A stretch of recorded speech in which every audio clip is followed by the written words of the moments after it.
Hello students, आज के इस वीडियो में हम लोग एनसीईआरटी गणित कक्षा 10 के प्रश्नावली 3.5 के दूसरे क्वेश्चन का दूसरा क्वेश्चन हल करने वाले हैं। तो क्वेश्चन है के किस मान के लिए निम्न रैखिक समीकरणों के युग्म का कोई हल नहीं है। तो इसका पहला समीकरण ये है और दूसरा समीकरण ये है। इसी के का मान हमें ज्ञात करना है, ठीक ना। तो यहाँ पे आप देख सकते हैं इसके दाहिने पक्ष में जीरो नहीं है इन दोनों समीकरण के। तो हमें सबसे पहले इसके दाहिने पक्ष में जीरो करना होगा, ठीक ना। तो ये हो जाएगा 3x प्लस वाई, इधर +1 है तो इधर आएगा तो -1 बराबर 0। अब देखिए दाहिने पक्ष में जीरो हो गया। इसी तरीके से दूसरा समीकरण भी इसी तरह बनाना है। तो ये हो जाएगा 2k-1 into x plus k-1 into y. अब देखिए ये पूरा इधर आ जाएगा कोष्टक सहित माइनस में, तो ये हो जाएगा -2k + 1 बराबर 0, ठीक ना। तो यहाँ पे देख सकते हैं ये पहले समीकरण में a1 का मान 3 है और b1 का मान 1 है। इसमें 1 का गुणा हम लोग कर सकते हैं। c1 का मान -1 है और a2 का मान 2k-1, b2 का मान k-1, c2 का मान इतना है। तो इस चीज़ को हम लोग लिख लेते हैं। तो हम लोग लिखेंगे यहाँ a1 बराबर 3, b1 बराबर 1, c1 बराबर -1, ठीक ना। और a2 बराबर 2k-1, b2 बराबर k-1, c2 बराबर -2k + 1, ठीक ना। तो आपको पहले से ही पता है कि दो रैखिक समीकरण युग्म का कोई हल नहीं होता है यदि a1/a2 b1/b2 के बराबर हो और c1/c2 इन दोनों के बराबर नहीं हो। तो वही चीज़ हम लोग यहाँ पे लिखेंगे। रैखिक समीकरणों के युग्म का कोई हल न होने के लिए a1/a2 बराबर b1/b2 और इन दोनों के बराबर c1/c2 नहीं होना चाहिए, ठीक ना। तो अब इसके बाद से हम लोग इन सभी का मान रख लेते हैं इसमें। तो a1 का मान है 3, तो ये हो जाएगा 3/a2 का मान है 2k-1 बराबर b1 का मान है 1/b2 का मान है k-1 और ये बराबर नहीं होना चाहिए। c1 का मान है -1 और c2 का मान है -2k + 1, तो यहाँ से माइनस से माइनस कट जाएगा, ठीक ना।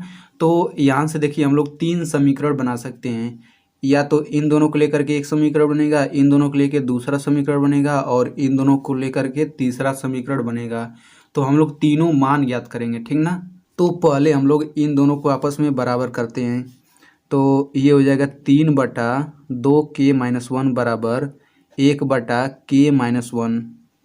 अब यहाँ पे देखिए अब हम लोग इसका गुणा करेंगे तो 3 का गुणा k-1 में करेंगे तो ये हो जाएगा 3k-3 बराबर 1 में गुणा करेंगे इसका तो वही आ जाएगा 2k-1, ठीक ना। तो यहाँ से 3k है और 2k पक्षांतर करेंगे तो ये हो जाएगा 3k-2k बराबर यहाँ पे है -1, -3 इधर जाएगा तो ये हो जाएगा +3। तो 3k में से 2k घटेगा तो 1 क्या आएगा बराबर यहाँ पे आएगा 2, ठीक ना। तो देखिए यहाँ पे k बराबर 2 तो आ रहा है, लेकिन अभी हम इन दोनों को हल करते हैं तो देखते हैं क्या k के मान आता है। तो इसे हल करने पर ये हो जाएगा 1/k-1 बराबर नहीं होना चाहिए 1/2k + 1k। तो इसे हल कर लेते हैं। तो 2k1 का 1 में गुणा करेंगे तो ये हो जाएगा 2k + 1 is not equal to k-1, ठीक ना। तो ये हो जाएगा 2k और प्लस k से इधर आएगा तो -k is not equal to ये -1 है और ये +1 है तो इधर आएगा तो ये भी -1 हो जाएगा। तो 2k में से 1k घटेगा तो ये आ जाएगा k is not equal to -2। तो देखिए यहाँ पे आ रहा है कि k का मान -2 के बराबर नहीं होना चाहिए, ठीक ना। अब इसी तरीके से इसको हल कर लेते हैं इन दोनों को।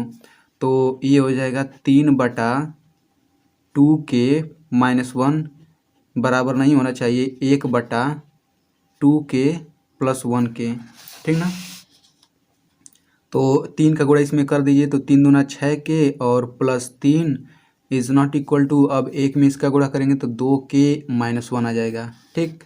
अब यहाँ पे ये हो जाएगा 6k + 2k से इधर आएगा तो -2k बराबर नहीं होना चाहिए -1। यहाँ पे देखिए +3 है तो इधर आएगा तो -3 हो जाएगा, ठीक ना।